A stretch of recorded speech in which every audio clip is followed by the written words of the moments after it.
நடப்பிப்பார். அல்லேலூயா. நேற்றைய தினத்துல இன்றைக்கு என்ன பேச வேண்டும் என்று யோசித்துக் கொண்டிருக்கும் பொழுது 3 நாளைக்கு முன்னாடி ஒரு காரியம் எனக்கு தெளிவாய் ஒரு அதிகாலையில் எழுந்திருக்கும் பொழுது ஒரு காரியம் மட்டும் என்னுடைய சிந்தையில இருந்தது. என்னன்னா, வஸ்திர தொங்கலால் தேவாலயம் நிறைந்திருந்தது. அல்லேலூயா. ஸோ அதுல இருந்து நான் இந்த செய்தியை எடுக்க ஆரம்பிக்கும் பொழுது பல காரியங்களை நான் சும்மா ஒரு வாரத்துக்கு எடுத்தானா எடுக்கும் பொழுதே அது தொடர்ந்து இதை ஒரு சீரீஸ் மாதிரி போகும்னு நினைக்கிறேன். எத்தனை வாரம் போகுதுன்னு எனக்கு தெரியல.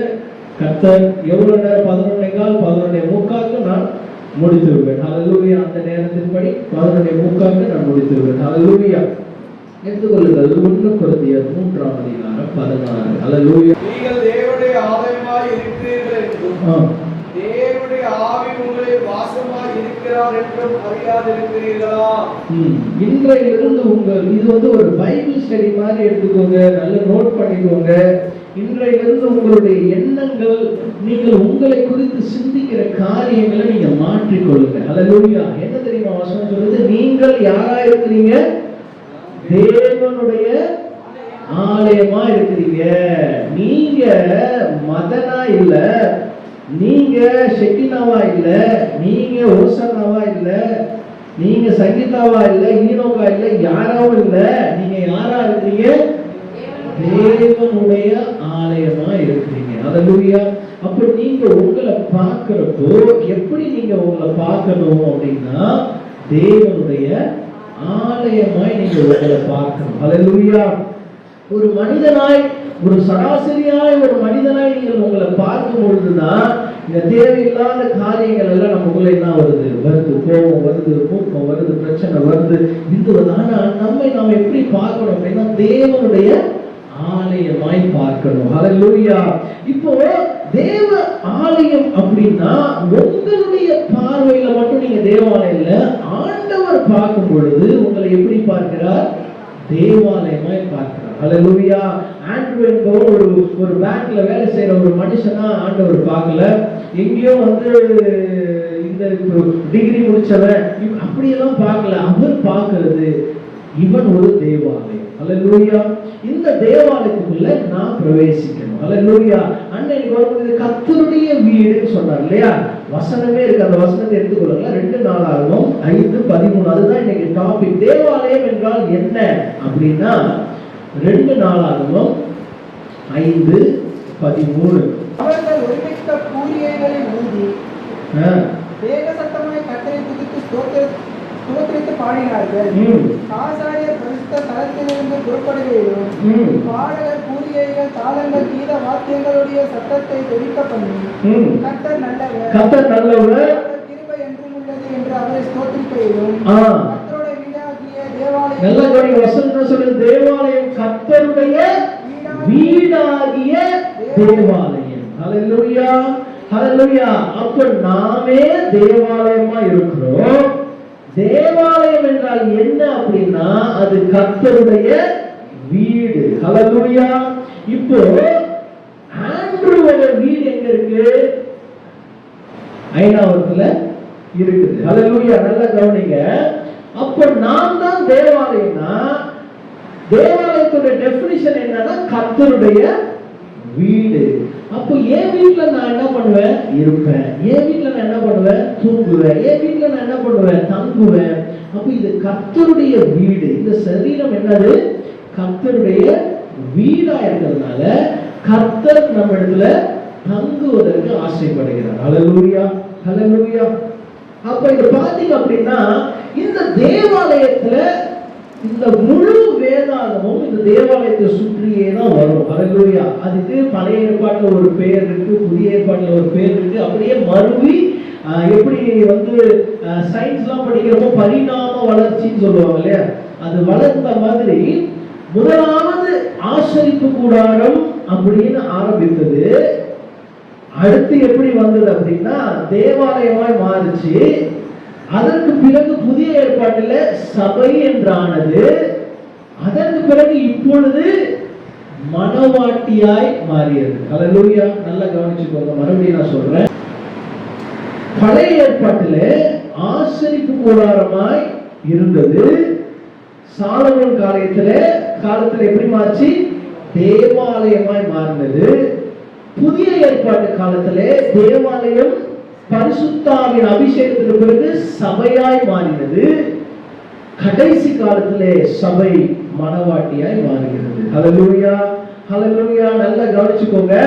ஆனா இந்த 4 ரோல்லையுமே உள்ள நடக்கிற காரியங்கள் ஒண்ணுதான்.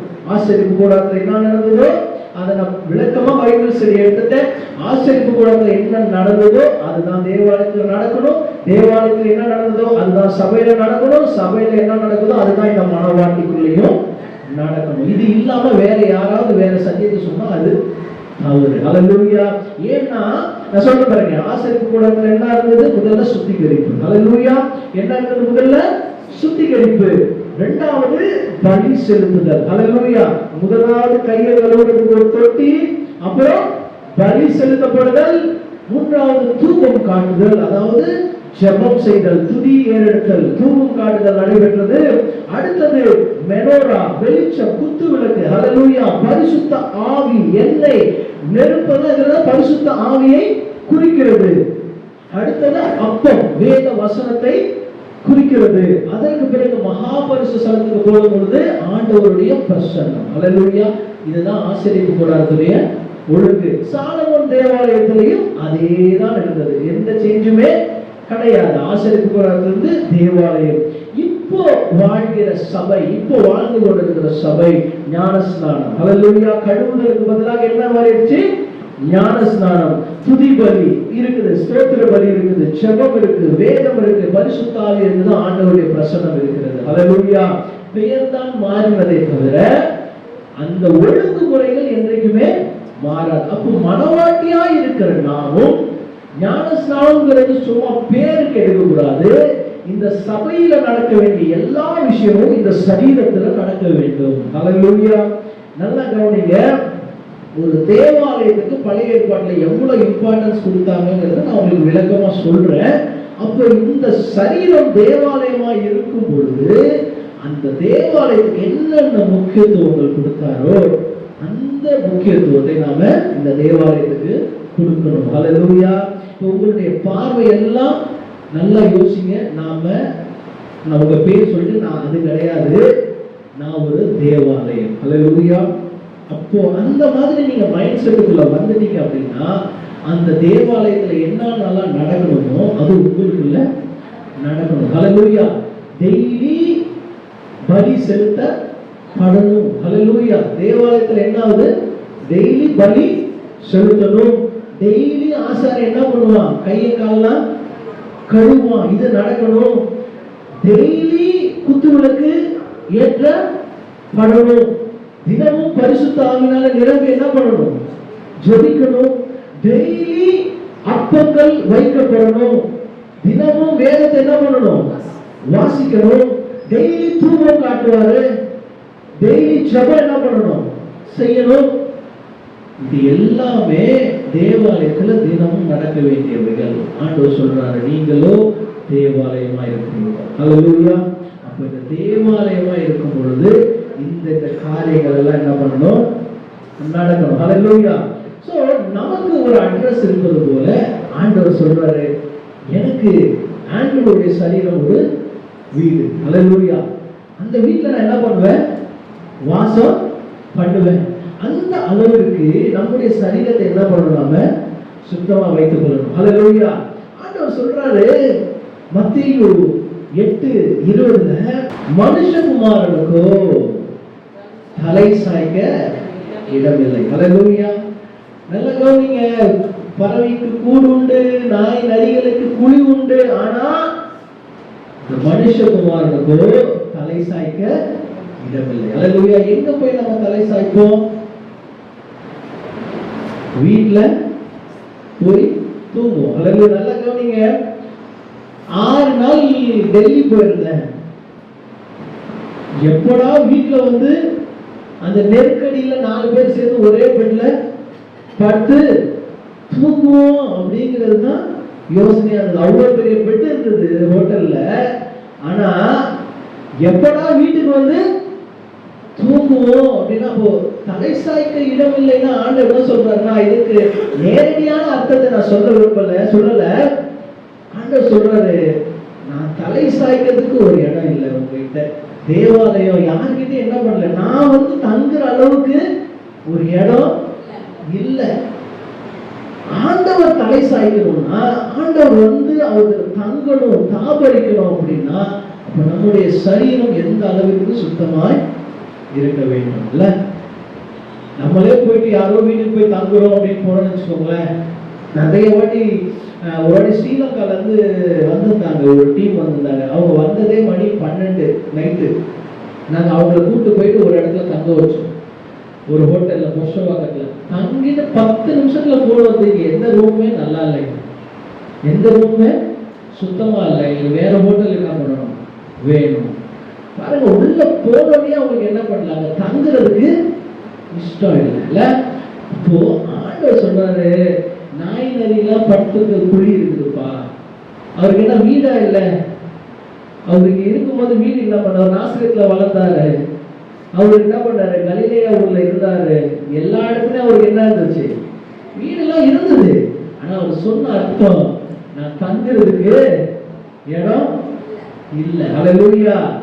பரிசுத்த ஆவியான வசனம் சொல்லும், புறா உள்ளங்காலை வைக்கிறதுக்கு என்ன ஆகல, இடம் இல்ல. ஏன், தண்ணி சேரு சகதி, புறாவால என்ன பண்ண முடியல, இந்த காலை வைக்க முடியல. ஹல்லேலூயா. அப்போ இது எங்கேயுமே ஆண்டவரால தங்க முடியல. அப்படிங்கிறப்போதான் ஆண்டவர் யோசிக்கிறார், தேவனை தேடுகிற உணர்வு உள்ளவன் உண்டோ என்று மனுஷன் என்ன பண்றாரு, கண்ணோக்கி பார்க்கிற. வசனத்தை குறிப்பிடுத்தவர்களுக்கு எடுக்க வேண்டாம். சங்கீதம் 53:2 இருக்கு, தேவனை தேடுகிற உணர்வுள்ளவன் உண்டோ அப்படின்னு பார்க்கிற. வசனம் தெளிவா சொல்லுது, தேவனை தேடுகிறவன் உண்டோன்னு பார்க்கல, தேவனை தேடுகிற உணர்வாவது இருக்குதான்னு பாருங்க. ஹல்லேலூயா. தேவனை தேடணும்னு யோசிக்கிற மனுஷனாவது இருக்கானா? தேவனை தேடுறவனை பார்த்தா இன்னும் கம்மி. அட்லீஸ்ட் தேவனை தேடணும்னு யோசிக்கிறவனாச்சும் யாராவது இருக்கானா அப்படின்னு பார்க்கும் பொழுது அதுவும் என்ன பண்ணல, இல்ல. அதனாலதான் சொல்ற ஆண்டவர், நான் தலை சாய்க்கிறதுக்கு இடம் இல்லப்பா. நான் வரணும்னா, உள்ள வரணும்னா அதற்கான ஒழுங்கு கிரமம் எல்லாமே என்ன பண்ணணும், இருக்கணும். ஹல்லேலூயா. அதற்கு பிறகு பார்த்தீங்க அப்படின்னா, வெளிப்பட்ட விசேஷம் 3:20 எப்படி அவர் உள்ள வருவதற்கு வாஞ்சிக்கிறார்னு பார்க்கலாம். இதோ வாசற்படியில் நின்று கதவை தட்டுகிறேன். அதை எடுத்துக்கொள்ளுங்களேன். இந்த வாசற்படியில் நின்று கதவை தட்டுகிறேன், ஒருவன் சத்தத்தை கேட்டு கதவை திறந்தால் அவனிடத்தில் நான் பிரவேசித்து அவனோடு போஜனம் பண்ணுவேன், அவனும் என்னோடு போஜனம் பண்ணுவான். பாருங்க,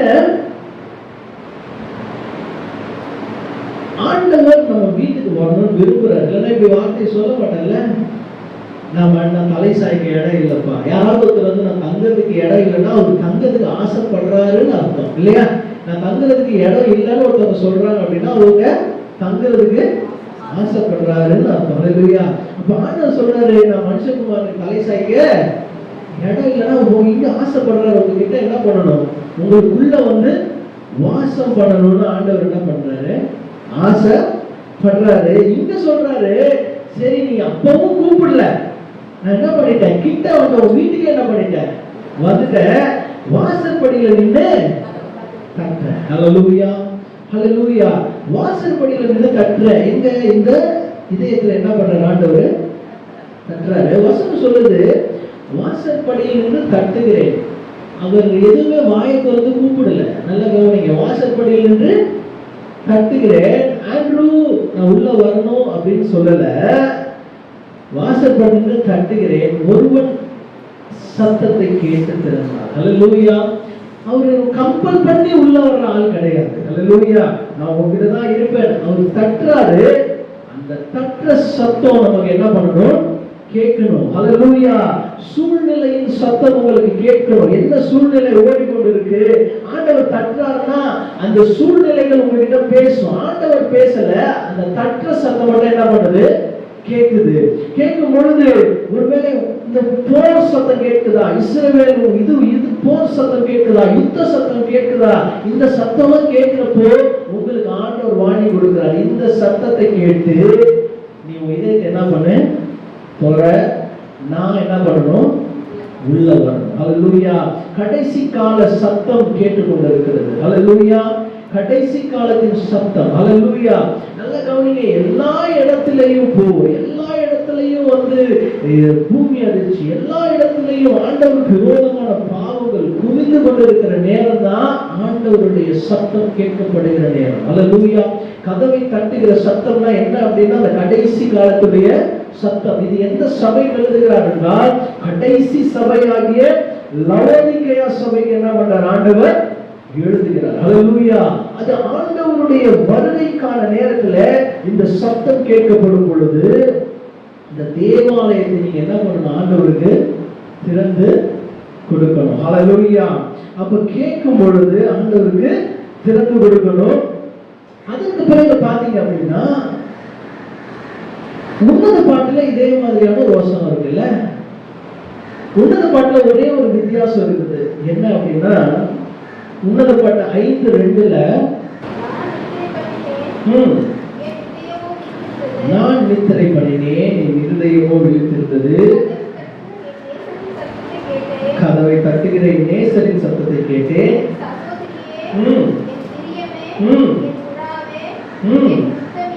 கவனிங்க, நல்லா கவனிங்க. வெளிப்பட்ட விஷயத்துல அவர் வெறும் தட்டுகிறார்ல, ஆனா உன்னத பாட்டுல அவர் தட்டுவதோட மட்டும் இல்ல, அவர் வாயை திறந்து கூப்பிடுகிறார். ஹல்லேலூயா. ஹல்லேலூயா. என்னன்னா நாம் அவருக்கு ஏற்ற ஆளா இருந்தால் வசனம் சொல்லுது புறாவே, இரண்டாவது பிரியமே என் புறாவே. ஹல்லேலூயா. பாருங்க, இந்த ரெண்டு வார்த்தை ஆண்டவரிடமிருந்து பெறுவது ஈஸி. என் பிரியமே என் புறாவே கூப்பிடுறது ஈஸி. ஏன் அப்படின்னா அதற்கு நமக்கு எந்த தகுதியும் தேவையில்லை. ஆண்டவர் அன்பு பாராட்டினா அதை கூப்பிட்டுக்கலாம். நீ பிரியமா இருக்கிற பிரியமே என் புறாவே. ஆனா மூன்றாவது ஒரு கேரக்டர் கூப்பிடுறாரு, என் உத்தமி. ஹல்லேலூயா. ஹல்லேலூயா. நீங்க தேவனுடைய ஆலயமா இருக்கணும்னா, ஆண்டவர் உங்களுக்குள்ள ஒரு வாசம் பண்ணணும்னா, இந்த பிரியமே புறாவை ஆண்டவர் கூப்பிடுவார் ஈஸியா. ஏன்னா ஆண்டவர் அண்ணன் சொன்னது போல கிழக்குக்கும் மேற்குக்கும் எவ்வளவு தூரமோ அவ்வளவு தூரமா என்னுடைய பாவத்தை என்ன பண்ணிடுறாரு? மனுஷராக கூப்பிடுவார். ஆனா உத்தமியே ஆண்டவர் நம்மளை கூப்பிடுறப்போ அந்த வார்த்தைக்கு நாம தகுதியா இல்லைன்னா அந்த வார்த்தையை நம்மளால என்ன பண்ண முடியாது? ஏற்றுக்கொள்ள முடியாது. ஹல்லேலூயா. ஹல்லேலூயா. ரொம்ப ரொம்ப டீப்பான ஒரு காரியம் இது. ஆண்டவரை மணவாளனாய் வைத்துக் கொள்ள. அதான் சொன்ன இந்த சபைங்கிறது நீங்களே தேவாலயம்னா அடுத்து நீதான் சபை, நீதான் மணவாட்டி.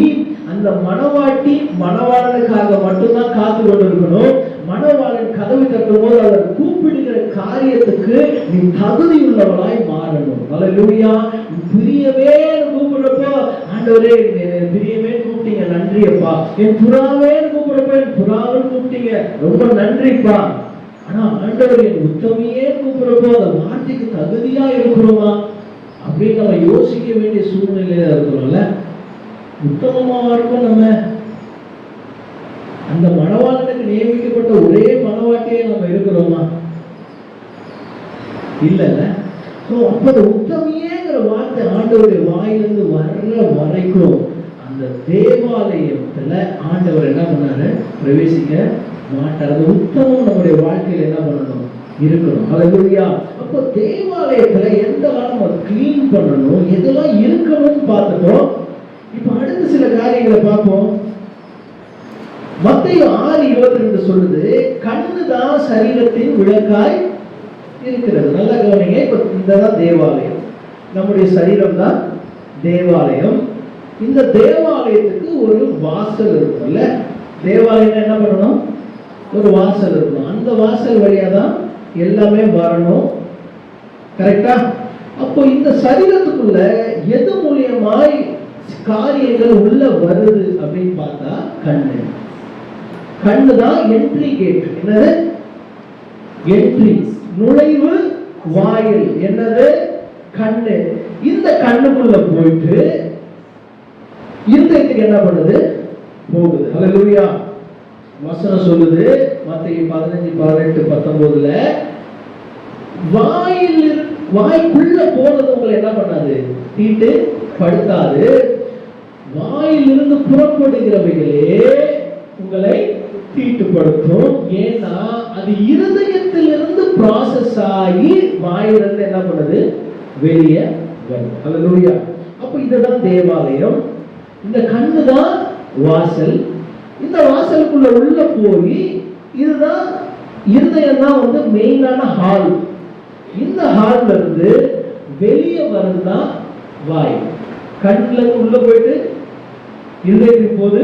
இருதயத்துல இருந்து ப்ராசஸ் ஆகுது. ப்ராசஸ் ஆகி வாயிலிருந்து வார்த்தைகள் புறப்படுது, செய்கைகள் புறப்படுது, கைகள் அதற்கான வேலையை செய்கிறது, கால்கள் அதற்கான வேலையை செய்கிறது. ஹல்லேலூயா. அப்போ இந்த கண்ணை தான் முதல்ல நீங்க என்ன பண்ணணும்? கண்ட்ரோல் பண்ணணும். ஹல்லேலூயா. சோ ஆண்டவர் சொல்றாரு, வசனம் சொல்லுது 3 தான் மேஜர் பாவங்கள். ஒன்று கண்களின் இச்சை, இன்னொன்று மாம்சத்தின் இச்சை, மூன்றாவது ஜீவனத்தின் பெருமை. முதலாவது கண்களின் இச்சை. ஹல்லேலூயா. இந்த கண்கள் மூலியமாய் செய்கிற காரியம் பாருங்க, அதுதான் ஒருத்தனை வந்து எந்த லெவல்ல வந்து ஒருத்தன் மனம் மாறினாலும் அந்த கண்கள்ல பார்க்கறதுல அந்த ரெஸ்ட்ரிக்ஷன் வந்தாலொழிய அந்த தேவாலயத்தை ஆண்டவர் என்ன பண்ண மாட்டாரு? தேவாலயமா பார்க்க மாட்டார். ஹல்லேலூயா. ஏன் தெரியுமா?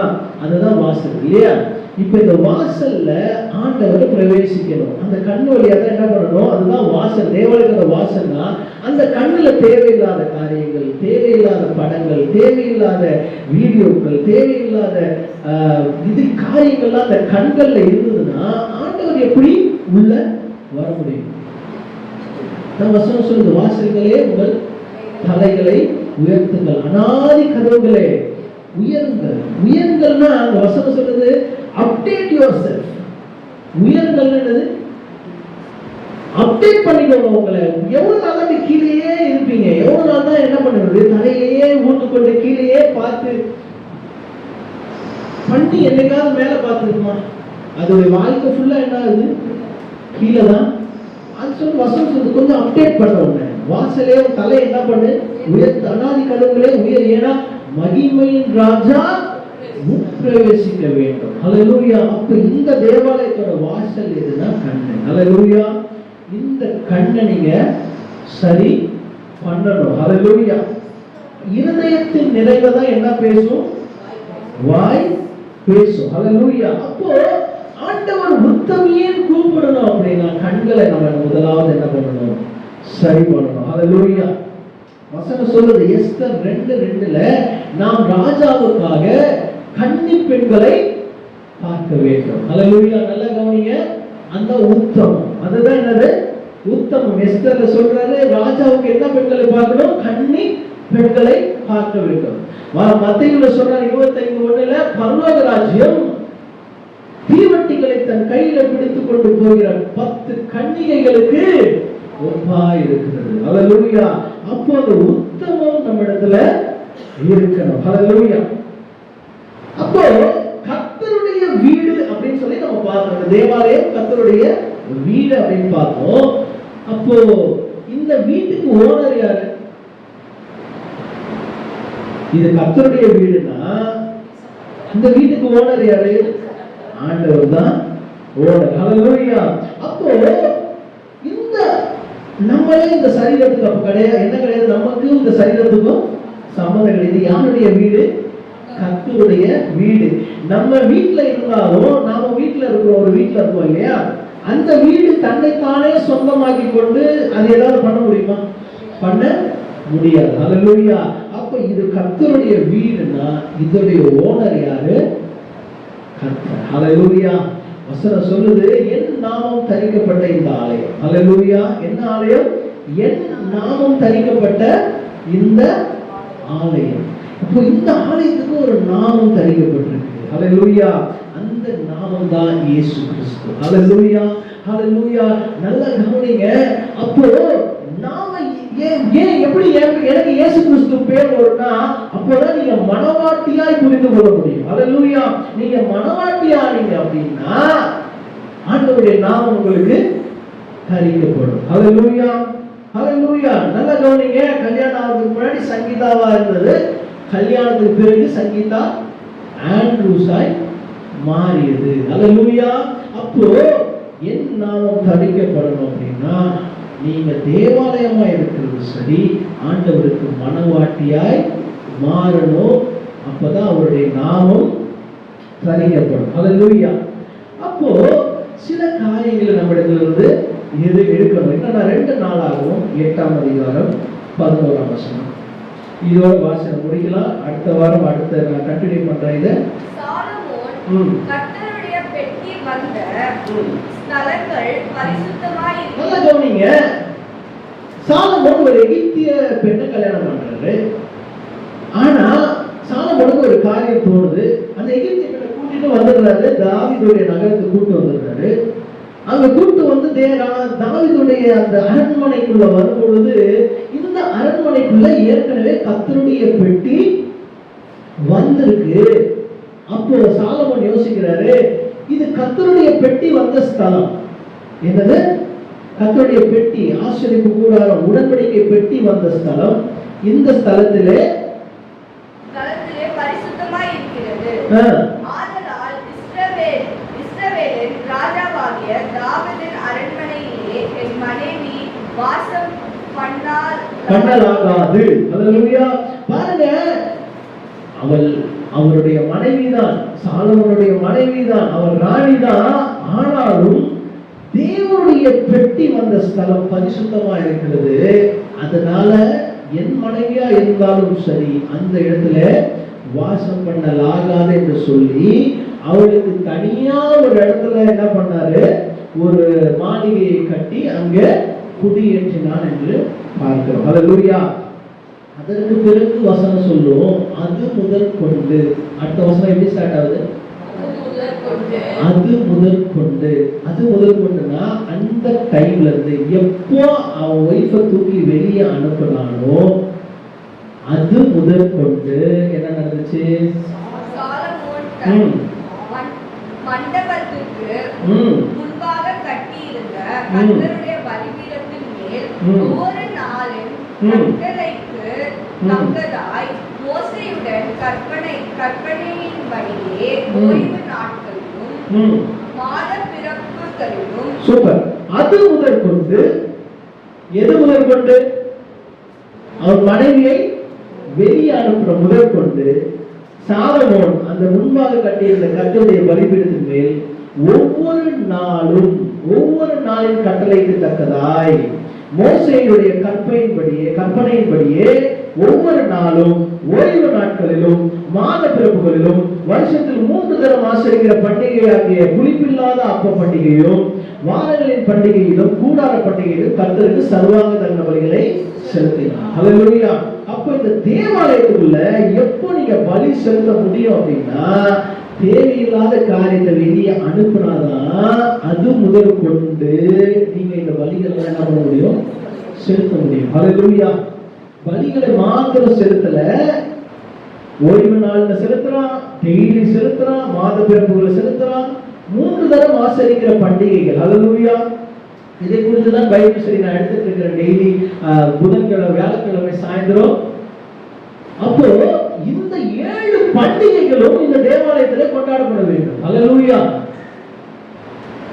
7 பண்டிகைகள் என்ன அப்படின்னு நீங்க பாத்தீங்க அப்படின்னா முதலாவது பஸ்கா பண்டிகை. அல்லேலூயா. அப்ப நம்ம பார்த்தோம், ஆசரிப்பு கூடாரத்தில் இருக்கிற எல்லாம் இந்த தேவாலயத்துக்குள்ள இருக்கணும். அந்த 7 பண்டிகைகளையும் இந்த தேவாலயம் கொண்டாடணும். அல்லேலூயா. எந்த தேவாலயம்? இந்த ஏன் தெரியுமா ஆண்டவர் சொல்றாரு இது ஓம் பண்டிகை கிடையாது, இது கர்த்தருடைய பண்டிகை. அல்லேலூயா. யார் பண்டிகை? கர்த்தருடைய பண்டிகை. பஸ்கா கொண்டாடப்பட வேண்டும். இந்த தேவாலயத்தில் என்ன பண்ணணும்? பஸ்கா கொண்டாடப்படணும். ஆண்டவர் நம்முடைய ஆண்டவருடைய மரணத்தை நாம அக்செப்ட் பண்ணணும். இந்த தேவாலயம் என்ன பண்ணணும்? ஆண்டவர் மரித்தார், எனக்காக என்ன பண்ணாரு? ரத்தம் சிந்தினார். இந்த தேவாலயம் அக்செப்ட் பண்ணணும். 2வது என்ன பண்டிகை? புளிப்பில்லாத அப்ப பண்டிகை. எகிப்தின் பாவத்திலிருந்து நம்மை மீட்டெடுத்தார் என்பதை நம்ம என்ன பண்ணணும்? அக்செப்ட் பண்ணணும். மூன்றாவது முதற்கனி பண்டிகை, ஆண்டவருடைய உயிர் தழுதலை என்ன பண்ணணும்? அக்செப்ட் பண்ணணும். நாலாவது பெந்தகோஸ்தே பண்டிகை. அந்த பெந்தகோஸ்தே பண்டிகையில் ஆண்டவருடைய பரிசுத்த ஆவியானவர் நம்ம மேல என்ன பண்ணாரு? இறங்கினார். அந்த பண்டிகை இந்த தேவாலயம் என்ன பண்ணணும்? கொண்டாடணும். ஹல்லேலூயா. இந்த தேவாலயம் அந்த பண்டிகையை கொண்டாடணும். அதற்கு பிறகு எக்கால பண்டிகை, ரகசிய வருகையில் இந்த தேவாலயம் என்ன பண்ணணும்? எடுத்துக்கொள்ளப்படணும். அதற்கு பிறகு பாவ நிவர்த்தி பண்டிகை, இரண்டாம் வருகை, பகிரங்க வருகையை குறிக்கிறது அந்த பாவ நிவர்த்தி பண்டிகை. ஆண்டவருடைய பகிரங்க வருகையில நாம் அவரோடு கூட என்ன பண்ணுவோம்? இறங்கி வருவோம். ஹல்லேலூயா. வசனம் சொல்லுது, ஆயிரம் ஆயிரம் பரிசுத்தவான்களோடு கூட என்ன பண்ணுவார்? இறங்கி வருவார். ஹல்லேலூயா. அந்த லிஸ்ட்ல நாம் என்ன பண்ணணும்? இருக்கணும். கடைசியா ஏழாவது பண்டிகை கூடார பண்டிகை. கூடார பண்டிகை ஆண்டவரோடு கூட உட்கார்ந்து மக்களை நியாயம் தீர்ப்பதற்கு நாம் என்ன பண்ண போறோம்? இருக்கிறோம். வசனம் சொல்லுது, தேவ தூதர்களையும் நியாயம் தீர்ப்பீர்கள் என்று அறியீர்களா அப்படின்னு கேட்கிறார் பவுல். யாரை நியாயம் தீர்க்க போறோம்? நம்ம தேவ தூதர்கள் நியாயம் தீர்க்க போகிறோம். ஹல்லேலூயா. வெள்ளை சிங்காசன நியாய தீர்ப்புல நாமும் ஒரு பங்கா இருப்போம் என்பதை மறக்க கூடாது. ஹல்லேலூயா. ரொம்ப டீப்பா போகுதுன்னு நினைக்கிறேன். ஆனா தேவாலயத்துக்கு காரியங்கள் நான் ரொம்ப மெதுவா தான் நான் இன்னைக்கு போயிருக்கேன். இன்னும் இருக்குது, நிறைய காரியங்கள் இருக்குது. எனக்கான நேரம் இன்னைக்கு முடிஞ்சிருச்சு. அடுத்த பகுதியில் நாம் என்ன பண்ணுறோம்? நிறைய காரியங்களை பார்க்க போகிறோம். என்னென்ன காரியங்களை பார்க்க போறோம் அப்படின்னா, அடுத்த தேவாலயத்துக்கும் ஆசரிப்பு கூடாரத்துக்கும் இந்த மணவாட்டி சபைக்கும் சம்பந்தப்பட்ட நபர்களை குறித்து நாம் என்ன பண்ண போறோம்? அடுத்த வாரத்துல பார்க்க போகிறோம். அப்புறம் ஆலயம் பெருமை பாராட்டக்கூடாது என்பதை குறித்த சில காரியங்கள்லாம் நம்ம அடுத்த வாரம் பார்க்கிறோம். ஹல்லேலூயா. சோ இன்றைக்கு ஒண்ணு புரிஞ்சுக்கணும், உங்களை நீங்க பார்க்கிற விதத்தை மாற்றிக்கொள்ளுங்க. நீங்க யார் அப்படின்னா தேவாலயம். இந்த தேவாலயம் உங்களுக்கு சொந்தமானது கிடையாது. இது கர்த்தருடைய வீடு. இந்த கர்த்தருடைய வீட்டுக்குள்ள ஆண்டவர் வாசம் பண்ண விரும்புகிறார். அதனாலதான் ஆண்டவர் 3 இடத்துல சொல்லியிருக்காரு, என் தலை சாய்க்க இடம் இல்லை, நான் வாசல் இருந்து கதவு தட்டுறேன், தயவு செஞ்சு அதை ஓபன் பண்ணுங்க. 2 வாட்டி உன்னத பாட்டில் ஒரு சொல்ல, தயவு செஞ்சு கதவு தரணும், உள்ள வந்து இருக்கணும். 3 வாட்டி சொல்றாரு ஆண்டவர், எனக்கு வாசம் பண்றதுக்கு ஒரு இடத்த கொடு, நான் வந்து உள்ள வந்து என்ன பண்ணுவேன்? வாசம் பண்ணுவேன்னு சொல்றாரு. அப்படி இருந்த இந்த தேவாலயத்துக்கு தேவையில்லாத காரியத்தை நீங்க என்ன பண்ணணும்? விலைக்கு போடணும். கண்ணுதான் உங்களுடைய தேவாலயத்துடைய வாசல். அந்த வாசல் வழியா உள்ள ஆண்டவர் வரணும்னா தேவையில்லாததெல்லாம் என்ன பண்ணணும்? வெளியே போகணும். அந்த வாசலை நீங்க காத்து கொள்ளணும். அதற்கு பிறகு இந்த தேவாலயத்துல 7 பண்டிகைகள் என்ன பண்ணணும்? கொண்டாடப்படணும். அதற்கு அந்த கொண்டாடப்படணும், பலி செலுத்தப்படணும்னா அந்த எகிப்து மனைவி அங்க இருக்கக்கூடாது. ஹல்லேலூயா. ஏன்னா அது பரிசுத்தமா இருக்கிறதுனால அந்த காரியத்தை தூக்கி என்ன பண்ணணும்? வெளியே போடுங்க. அப்போயிலிருந்து அது முதல் கொண்டு சாலமோன் பலி செலுத்த ஆரம்பித்தான். அதுக்கு முன்னாடி பலி செலுத்த அவனால முடியல. ஏன் அப்படின்னா அந்த எகிப்திய ராணி அங்க இருந்ததுனால பலி செலுத்த முடியல. அப்ப எப்ப தூக்கி வெளியே போட்டானோ அது முதல் கொண்டு டெய்லி ஓய்வு நாள், மாத பிறப்பு, எல்லா பண்டிகைகளிலும் என்ன பண்ணா? பலி செலுத்தணும். ஹல்லேலூயா. நீங்கள் தான் தேவாலயம். ஆண்டவர் உங்களுக்கு ஒரு அட்ரஸ் வச்சிருக்காரு. மதன், இந்த அட்ரஸ்ல நான் என்ன பண்றேன்? வாசம் பண்றேன். நீ போய் மதனை பார்த்தீங்கன்னா ஆண்டவர் என்ன பண்ணிடலாம்? பார்த்துடலாம். சவுல் கிட்ட என்ன சொன்ன? நீ போய் அனனியா போய் பாரு. ஏன் தெரியுமா? அனனியா ஒரு தேவாலயம். அந்த தேவாலயத்துக்குள்ள நான் இருக்க. நீ போய் ஒரு கைகளால் கட்டப்பட்ட தேவாலயத்துல ஆண்டவர் வாசம் பண்ணுகிறது. அவர் வருவார், அவருடைய பிரசன்னம் இருக்கும். ஆனா எங்க வாசம் பண்ணுகிறார்னா இந்த தேவாலயத்துல ஆண்டவர் வாசம் பண்ணுகிறார். ஹல்லேலூயா. இந்த தேவாலயத்தை சுத்தமாக வைத்துக் கொள்கிறது உங்களுடைய பொறுப்பு. அடுத்த வாரம் இதே தேவாலயம் கண்டினியூவாக கர்த்தர் உங்களை ஆசீர்வதிப்பாராக.